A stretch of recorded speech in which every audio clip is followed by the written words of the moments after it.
Hey guys, today we're going to be testing the air regulator in the 300ZX and seeing if this still works even after 30 plus years. Now the air regulator controls idle on cold starts by letting more air in, and then once the engine starts to warm up, it'll close it. It's actually located on the back of the plenum and is actually connected to the idle air control valve that we talked about yesterday, and these of course will help with startup of the vehicle and of course idling. But today we'll talk about this, and I'll show you some cool ways of testing it and how it actually works. Now the way the air regulator works is by using a bimetallic spring and also a internal heater core.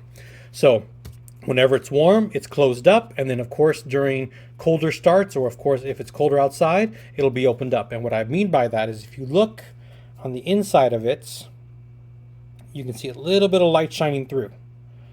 Right here it's 98 degrees in Texas. So we just have a little bit. So of course when you start the vehicle up, it's going to let that much more air in. So let me show you a few ways to test this out. Of course, the first test that we have is we're going to be actually checking the resistance on this. So with the multimeter, we're going to set it to ohms. And based on a few forums, I see that this should be sitting at about 75 ohms. So we'll see if we're there. Now I did clean these pins already. So let's go ahead and take a look.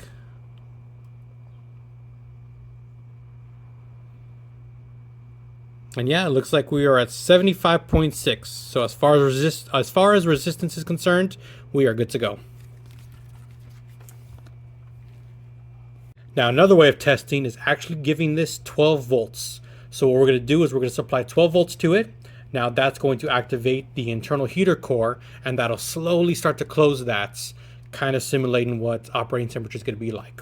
So as always, I put a little piece of paper in between the pins.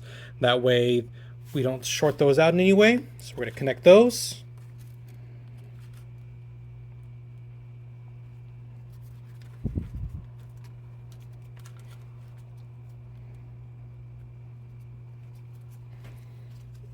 And then again, it doesn't matter which side you put it on.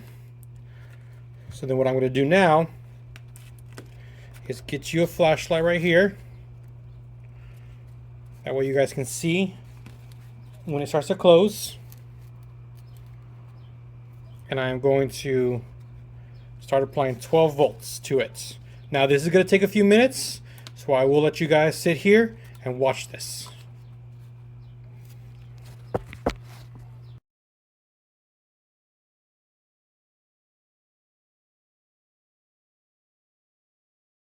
So that was quicker than expected. That was only 30 seconds, but that's to kind of simulate exactly what happens once you turn the car on and once it starts getting up to operating temperature.